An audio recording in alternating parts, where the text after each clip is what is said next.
Welcome along to Access All Ours. We're live from the Harlington training ground, and for this week's show I'm delighted to say we've been joined by Michael Doughty. Michael, thanks very much for joining us. Ian Taylor with us as well. You've just come in from a relatively hard training session under the sun. How was it? Yeah, it was like all of our sessions really intense, good tempo, and we're just all building now to the game on Saturday. And it does seem, most sessions seem very tactical and technical. Yeah, for sure. I think the manager's got like a certain way about him and his principles that he wants to try and instill on a day-to-day basis, and we're all aware of the things that he wants us to do, and we practice those on the training ground day in, day out. The players talk about the style of play, and also certainly attack-minded players and the rotation of them. Has that taken some getting used to? Because it does seem suddenly Charlie Austin's popping up on the right and Longo's going through the middle and Phillips and Sherry will swap. You sort of sit in the two. Are you part of that rotation system? Yeah, I think with every new manager that you get, they've obviously got like a philosophy and a style of play that they want to implement. And as players, it's up to us to try and be sort of adaptable to that. I think it's important for all of us to learn about different positions, because ultimately over the course of a long season and up through the course of 90 minutes you might end up in different positions. And I think with certainly the two central midfielders, he really wants us to have kind of a stable base there, but obviously when we have possession to rotate, and then I think that the front four, if you will, have kind of more of a license to express themselves, and ultimately that seems to be paying off because we're scoring a lot of goals. You have to provide the discipline.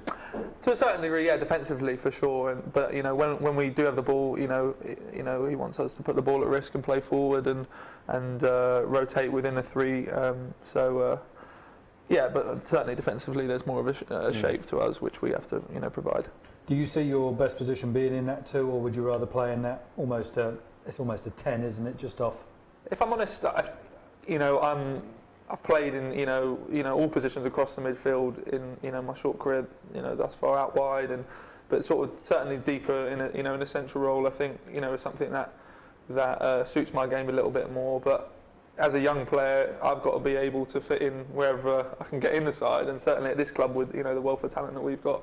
I'm just happy to be in and around it, because looking today on the training pitch against two 11s, arguably could fit in any side in this championship, and we've got Brazilian and Dutch internationals coming back in, and ultimately I've just got to get in anywhere that I can, really.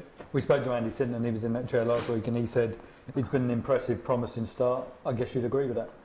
Yeah, I feel obviously with the well-documented overhaul of players that we've had, it's going to take a little bit of time for us to get used to playing with one another, but I think, 10 points from 15, yeah. Certainly 2 difficult away trips, 2 wins at Wolves and away at Huddersfield, showed good character within that, and then 2 more convincing wins at home, and I think it's easy to try and take anything from that, and you have to take the positives. But ultimately, this month isn't going to define where we finish, and it's going to be about every game trying to apply the same things and win each one of them.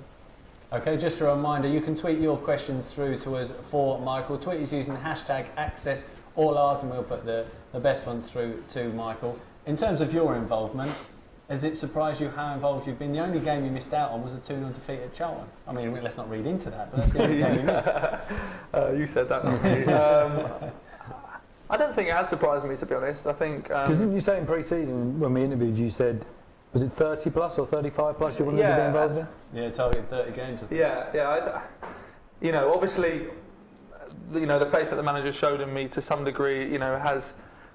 in comparison to the other managers, has been a bit of a surprise. But from a personal level, I'm 22 now. I'm by no means a kid, and I was aware of, if I wanted to, play for this football club, I've got no better opportunity than I do right now to go and do that. So, I was confident in myself that if I kind of applied myself, every day and worked hard, that I would get some kind of involvement. But naturally, it has been a welcome opportunity that that I've had so far this season. But I wouldn't say surprised. I think quietly pleased with how things have gone so far. Yeah. You've been at the club since you were 13, so almost on 10 years now. You made your first league start for QPR last time out at Huddersfield. Yeah.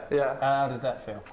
Brilliant, yeah, it was brilliant. It didn't almost feel like a milestone because, as you said, my involvement since the Charlton game has been pretty constant in all of the games, and even to the back end of last year when I played in 3 or 4 of the games at Villa and Sunderland, and had more of an involvement around the first team. So it felt strange to kind of like call it my first full debut, and but for sure it's something that I've been working towards, and I was just pleased that I could contribute to the team and to a positive result, really. I remember the first day of pre-season, you're out doing the elite test, yo-yo test, whatever you want to call it, and Chris Ramsey was singing your praises and admitted he was surprised by the level of fitness you came back with. Had you gone away and thought, if ever there was a chance to get into the QPR's first team, this is it, I've got to make sure I come back and I'm in the best shape I can be in? Yeah, I think for sure. I had a lot of honest conversations with the manager at the back end of last season, and I made him aware that I wanted to be part of this football club and part of the plans going forward, and he made me aware of the things that I needed to do in order to put myself in a position where I'd get opportunities. And was fitness one of those? Yeah, because I had, I broke my foot last year and was out for a couple of months, and it was a bit stop-start in the physical. I probably wasn't in the best physical condition, and obviously playing in the Championship, playing at the top level, you have to be, able to cover the yards in the centre of midfield, and we sat down and he highlighted a lot of the things that he wanted me to improve on, and he was very complimentary and honest about the things that I could do, and very, also honest and with the things that he felt that I could improve on. And, I think I had a kind of a bit of reflection over the time off and looked at myself and thought, where do I want my career to go? Where do I want my season to go? Ultimately, where do I want my life to go? And as you said, no better time than this season with the, the new kind of cultural change around the club in terms of the philosophy and the overall of players, and I wanted to make sure that I was going to put a marker down to be involved and to certainly at least give the manager a question to answer, and I think so far I've done okay. How have you found working under Chris Ramsey? Yeah, it's been in terms of my involvement, I couldn't have asked for more exposure, and I think he's quite tough on me personally, but because I think he really wants my development to benefit, and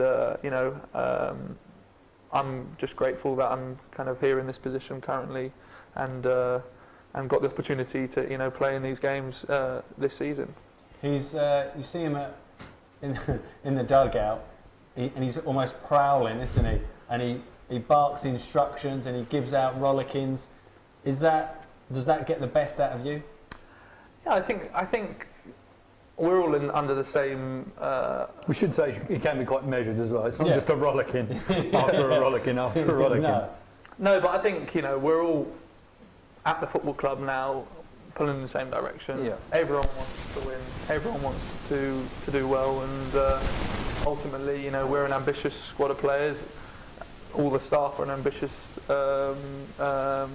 group of staff, and I think in these heated moments on a Saturday afternoon, sometimes things aren't said in a manner which might be the most polite or whatever in normal day-to-day activity, but you're wanting to win a game of football, and you don't. It's about getting a message across, really. And I think as players, by no means am I perfect in my delivery when I speak to my other players, the other players in the team, and you just end up as men dealing with that, because ultimately, if I don't get a message across or I don't receive the message well, and that puts me in a position where we lose a game from that, then I'm liable just like everyone else is. And I think certainly in this group of players and this club at the moment, there's no there's no room or to be sensitive. We just want to do well and win. So I think that's a healthy thing to have. Okay, questions coming in. Yeah, question from John Sharp. He said, what influence has Steve Gallen had on your career, especially now as part of the first team coaching setup here? Yeah, huge. I think I can't quantify enough how important Steve's been for me since I've been at the club. Really, he's been obviously now it's more sort of obvious to to maybe the fans and stuff his role with the young players coming through because he's had such an important role in our development since we were at a young age. But from a pastoral viewpoint and a professional viewpoint as a person, he's really supported me through some difficult times, and while I was at school coming into train and my kind of pathway to where I'm at right now hasn't been sort of like the atypical route of sort of the scholarship regime through the academy. So it hasn't been exactly a simple process, and his support and guidance has really been invaluable. You talk about a non-typical route. You made your debut in January 2011 at Blackburn, aged 18. You came on for Rob Hulse. It does make you think that's a long time ago. Oh yeah, for sure. And then you waited 4 years for your next QPR appearance. Yeah. That isn't the norm. How did you find that? Because obviously that's a critical part of your development between 18 and 22. Yeah. That must have been challenging mentally. It was hard, for sure, but I think, if I'm being honest with myself, I probably wasn't in a position to come in and produce a level of performance that was fair to myself and fair to my teammates. I'm probably at where I'm at now because of that's where my development's taken me to, and I've taken a little bit longer, for whatever reason. And within those 4 years, I've gone away and played almost 100 league games, in League One. So it hasn't been all kind of stagnant. I have really learned a lot about myself, as a player and as a person, and got a good framework now under my belt to deal with situations coming into the first team setup here. And for sure, it definitely hasn't been a linear path to kind of like this point that I'm at now. But ultimately, we're all on a different, pathway, and I've just got to try and make up for lost time now, and every opportunity I get, do as well as I can. And I guess the goalposts have moved dramatically, haven't they? You've gone from almost being an outsider when we're bringing in internationals from all areas of the globe, especially in those central midfield berths as well. Yeah. How did that feel when you're watching from afar almost, even though you are part of the squad? Yeah. You're almost on the outside of things and you're seeing all these nationalities come in and you're thinking, well, hang on, what about me? I've come through the academy, I'm biding my time here. Yeah. I think as a young player, I read an interview that Steven Gerrard gave about how young players come through at Liverpool, and the ones that really take your eye, the ones that come in and kind of almost don't fear any of the players that they're playing with. And I think for a while, potentially, like in myself, I needed to really believe that I was good enough to be in that environment and to be better than those players, because ultimately the only way that a young player like myself or anyone gets to a position where they're knocking on the door of the first team is, to do as well as you can every day in training and to be the, one of the best trainers day in, day out, because that is, you're trying to take the spots of players who have had, as you said, international experience, hundreds and hundreds of games, who naturally are going to get the trust of the manager through their experiences. And I think for me, maybe it took me a while to really just say to myself, you know what, I'm good enough, more than good enough to be part of this setup. Go out there and believe that and see what comes of it. But for sure it was difficult. But halfway to success in life, and whatever you do isn't easy, and you're not just going to be handed anything. And I think once I learned more about myself, I was able to understand that and really progress.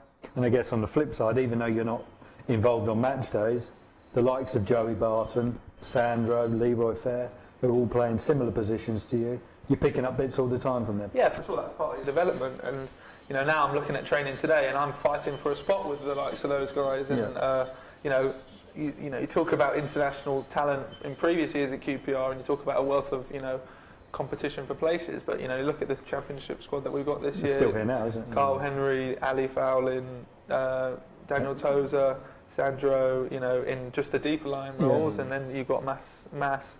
Leroy. You know, these players of Yeah. fantastic quality, and That can only bring your game onto a for better sure, level. yeah. though, surely. Those competition for places, you're fighting for a position in the starting lineup, and then also to be on the bench, Yeah. because the manager's got so many options, and I think in terms of my development, that's really healthy, and I think as a squad, that's really important. You talk about those options, and we're going slightly off script here, so apologies for this. The transfer window closed obviously just over a week ago now. As a player, were you surprised that Leroy, Charlie, Matty, Rob, I could go on and on, Sandro, are all still here? You're in and amongst it? In a word, yes, Yeah. because part of me looks at the seasons that they've had, in previous years, the quality that they possess, and looked at the market, out there, and was somewhat surprised that people no one weren't. came in for Charlie. Yeah, well, I'm not privy to all the information, but that certainly Charlie, with the goals that he scored and his record, that people weren't biting his hand off to come and play for their respective clubs, and I think as I said, I'm not really that aware of the situations, but whatever circumstances that led them to still remain here on the 2nd of September. We're as a group of players, we're kind of like, wow, Their loss is our gain. their loss is our gain, and look at the season we can have, and look at the players that we possess, and it's a really positive marker that's been laid down by the club and by them. Does that heighten the expectations now within the squad? Because all the talk is consolidate, stabilise, and now all of a sudden, yes and no. I think as a group of players, even before that, we are training day in, day out. We are, determined and hungry to succeed, and whether they were here or not, that would have remained within us. But certainly, I think from the outside looking in, expectations now with the group of players we have certainly, have changed. But it's a pressure that I think as players we all welcome, because we want to be successful, just like the fans, and just like the management, and just like the owners. Okay, and on Saturday we'll be hoping to continue that success after 3 wins on the spin in the league. A special game for you coming up against Nottingham Forest. Your dad, of course, was the chairman there for 13 years before he sadly passed away in 2012. This must be an emotional period almost going into that game for you and your family. Yeah, I think it would be ignorant of me to suggest that it's just another game, because obviously there is a huge amount of emotion attached to it. My dad was a really important person to me, and someone that we all love dearly. So it's also you can look at the tragedy of the situation, but it's somewhat of a kind of a nice occasion as well for all of us to come together, and for my brothers and my family to come and watch me play, and what was a really important part of our of our upbringing. And but for me, I've got to put that all to one side and use it as maybe in some way as an inspiration to go out there and do well. But ultimately it's another game of football, and I'll try and avoid like the obvious cliches, but it is, and there's 3 points on the line, and I'll be doing everything that I can to ensure that we win the game. ticket demand's gone through the roof in Yeah, the for sure. Doughty household this weekend. Yeah. No one wants to Tapping come. up the other lads out for some comps. No one wants to come to Huddersfield away. I said, fair weather fans you are, but certainly I've got a few people asking me to come to the game, which is nice. I welcome. My family have been a real massive support to me during what has been obviously like a difficult time for all of us, and it's nice from a personal level to be starting to make inroads in my career and have occasions like this, which I can really enjoy, because ultimately you work so hard to get to places in your life, and you want to enjoy them and certainly be successful in them, and hopefully we can continue that run on Saturday. Your granddad's a Forest fan, goes to games at Forest. Your dad was a boyhood Forest fan, born in Nottingham. You were a Forest fan. Yeah. And yet you joined QPR as a 13-year-old. Now the obvious thing is, why on earth wouldn't you go through at Nottingham Forest? Your dad obviously owned the club, that's got to help. Yeah, you would have thought so. Obviously not. So, so why not? I think it was a case of not wanting, any kind of sense of like nepotism to come over my career and whatever. So it was actually a deliberate decision to Yeah, avoid I think both my dad and I wanted to. At first, when you start playing football at a very young age, you don't necessarily know where your career is going to go anyway. It could have. I might not have ended up being professional, but you're doing it because you really enjoy doing it, and you want to be the best that you can be in that. And if that leads to being a professional, then great. But so it wasn't necessarily a conscious decision of when I'm a professional, because at that point you don't necessarily have any idea if you're going to be good enough. But it certainly was, obviously having him as a father and his level of success and his life that he's created for himself, which I'm extremely proud of, and we all are. It was wanting to do something where I had ownership over it. I was going to be there because I was good enough to be there, and ultimately I wanted to do it on my own to a certain degree, and it was one of the few things. Football is one of the few things which is like the beauty of it in all of different spheres of jobs and stuff, where it's a complete meritocracy in the sense that if you are good enough and you are working hard and whatever, you can get to the places that you want to go, and that's what I wanted. I didn't want to be sort of labelled in any other way, and that's what I really love about the sport and being here at QPR. I've got to say, nepotism wouldn't have bothered me. Yeah. I'd have been just getting me in on corners, free kicks, exactly. at 18. Yeah, just gives your dad's a chairman, and what's your problem? Exactly. I think part of me now thinks, well, why not? Because I've now proved to myself that I am good enough to be a professional in my own right. So it would have become irrelevant. But I think when you're growing up and you're developing as a person and stuff like that, it just was easier for me. And there would always be, as it turned out wrongly, that question of, is it because? Yeah, you look at Frank Lampard at West Ham, there were questions of they're playing him too much. Yeah, and because then he went of on his to beat connections. Chelsea's, he didn't do too bad as a footballer. Yeah. We won't dwell on the success of a Chelsea player, but the point is a valid one. In terms of your family then, who are they supporting? Me, so QPR. I'd hope so anyway. To be honest, I haven't really had too much contact about it, because the way that I want to treat it, just like another day at the office type of thing, obviously afterwards, hopefully we'll have the 3 points, and I can look back and talk about some of the nice memories that we had, and and it will all be happy days. But certainly for me as a person, I don't like to take too much of my sort of work home, so to speak, and constantly agonise over it, because we have enough pressure every day here and dealing with those things. So I've said to them, of course, come along, I'll sort you out with the ticket.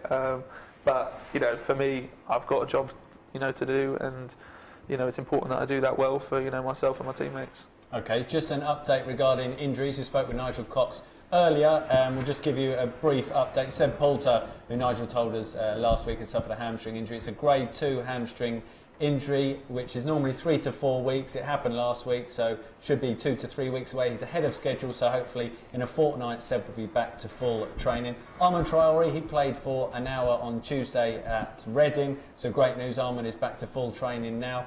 Great news as well regarding Jamie Mackie and Leroy Fer. They're both taking part in what's called modified training, so taking part in some of the sessions, but not all of them. It's thought that this weekend is too soon for the pair of them. Outside chance of Blackburn on Wednesday, but more realistically, Jamie Mackie and Leroy Fer are looking at being back and available for selection from next Saturday against Hull. So that's great news for the pair of them. Sandro is also back and playing football now. He played for an hour at Reading as well. So you look at that, Michael, Sandro back and effectively available. I suppose he hasn't had a pre-season, so that needs to be taken into account. But Leroy Fer getting close. And if I imagine you're sitting there thinking midfielder. But like you said earlier, that is the challenge you face now. Of course, yeah, that's something that you have to relish as a player. Ultimately, if I want my career to go in a certain way, I've got to try and be better than these guys if I can, and certainly learn as much as I can from the the fantastic careers that they've had already. But you talk about players that haven't been in the starting 11 up until this point, and the start that we've had to the season, and now these type of players coming back in, it really, is a fantastic situation, for us as a club to be in, and certainly a difficult one for the manager to be in. Yeah, absolutely. Yeah. We've had a question from Martin McKay, which talks about favourite former R's. I'm not going to put you on the spot with that one, but speaking of former R's and now current R, Jamie Mackey, him being back, what does he add to the dressing room? Because he's larger than life, to say the least. Yeah, for sure. You'll certainly hear Jay before you see him a lot of the time, and he, he's got a lot of experience, knows what the club's about. He's a really hard-working guy, and is good for the spirits amongst the group, and knows certainly what the championship's about as well. So, for a lot of us younger players, a lot of things to take, from him and advice. We talked about the start to the season, and the league table certainly looks promising as things stand. QPR in fourth place. Forest and Blackburn coming up, back-to-back home games. The bookies would probably say back-to-back bankers, but it's never that easy in this division. Yeah, I wish it was. We, as a group of players, go into every game knowing that you don't have a divine right to win. Ultimately, it's 11 people against 11 people out there, and we're all capable of making mistakes, and so are they. And it's ultimately, if we are, on our game, then yes, we do have, a wealth of ability and talent in the ranks and players. But it's that work rate and that work ethic which will differentiate the quality. But you can't have one without the other. Forest made a couple of loan signings now. Their embargo's been lifted. Are we expecting to see a completely different Nottingham Forest side this weekend from the one that's kind of started off this season? Because I think they brought 3 in, just signed Johnny Williams as well from Crystal Palace. Are we expecting a different side this weekend? I think so. I think the threat is slightly different. They've obviously lost Antonio as well, who was from what I've seen, has been a big kind of part of their counter-attacking play away from home. But to be honest, we're aware of their strengths, their weaknesses, but we don't necessarily focus on them too much because, as you said, as a group of players, if we turn up and we, produce a level of performance that's, that's within us, is we should be, winning games at this level. Is it too early to look at the league table? 5 games in? Yeah, for sure. Yeah. 10 games? Saying that, I honestly don't think until Christmas you have a real idea in this league, unless you've got some 20-point gap, or something crazy. We're going to look at it anyway because we spent time doing the graphic. Okay, well, sorry. But so let me change the answer. Yeah, it's really important. It's really to look important. At, It means everything to look at it. Yeah, let's do that right now. but it is too early. So you would go as far as Christmas? Well, as you said, following Forest over the years. You can't read anything into it because.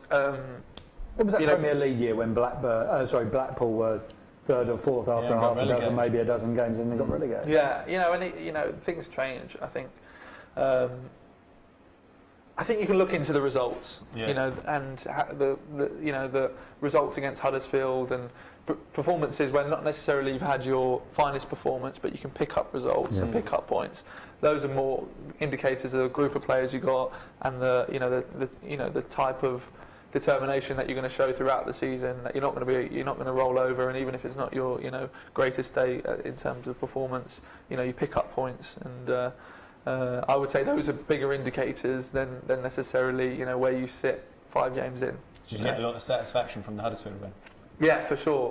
I think obviously it was my first game, but as a group of players, we been conceding quite a few goals in the previous game, 2 at Wolves, 2 against Rotherham, 2 against Cardiff, and it was important for us to keep a clean sheet, show that defensive determination, and we are fully aware of the talent that we possess going forward, but campaigns are won and lost on good defences, in my opinion, and we're going to score goals with players like Charlie and the team, and Sherry and Matty Phillips, but if we can get that sort of defensive resilience about us, which I'm in no doubt that we will with players like Chief and Perchy, etc., then that will really be a good defining factor for us. You probably learned a lot from that game, none more so than if you're going to fall asleep on the train back, lock your phone.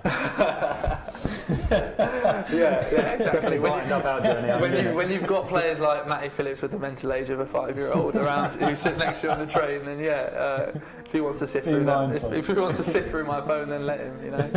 Okay, one player who's going to be back at Loftus Road on Saturday is former Ars fans' favourite Sean Derry, and he was a player who he played a huge role in not only us getting promoted to the Premier League, but staying in the Premier League as well. You were sort of almost breaking into the side at that time. Yeah. How useful was it to have someone like Sean who plays in a similar role at the club to see how he operated? Yeah, when I look back over my time here, the amount of talented and experienced players that I've seen come and go, and the things that I've learned from them have been invaluable. And Deza was no different. Real honest guy, and wasn't backwards in coming forwards when he wanted to tell you about something on the training field, and that really made a man of you and helped you improve. And it'll be good to see him and catch up with him. He'll get booed by the Forest fans. He'll get booed, I'm sure. But he's had a fantastic career, and someone that you really can look up to and try and emulate. Your granddad will be in the way and booing him as he comes out. Wouldn't put it like that, but if you can. It will be great to have Sean back at Loftus Road. He'll be on the pitch at half-time being presented to the crowd. I'm sure he'll get a fantastic reception. Well, just finally, Michael, thanks very much for joining us. Any indication of whether you'll be involved? Is it too early to say from training? It's too early to say. The manager keeps his cards close to his chest, and so he should really with the amount of decisions that he's got to make. But I'm just really delighted to be in contention and to have had the level of exposure that I've had so far. But hopefully I can figure at the weekend. But if not, it's a long old season, and I'll be knocking on the door every week, hopefully. Great stuff. Well, best of luck on Saturday and for the rest of the season. Cheers. Thanks for joining us. Just a reminder, there won't be a show next week going to the midweek game against Blackburn. So we'll be back on Thursday the 24th, just a short 24 hours or so ahead of our game at Fulham on the Fridays. Thanks very much for watching. Access all ours.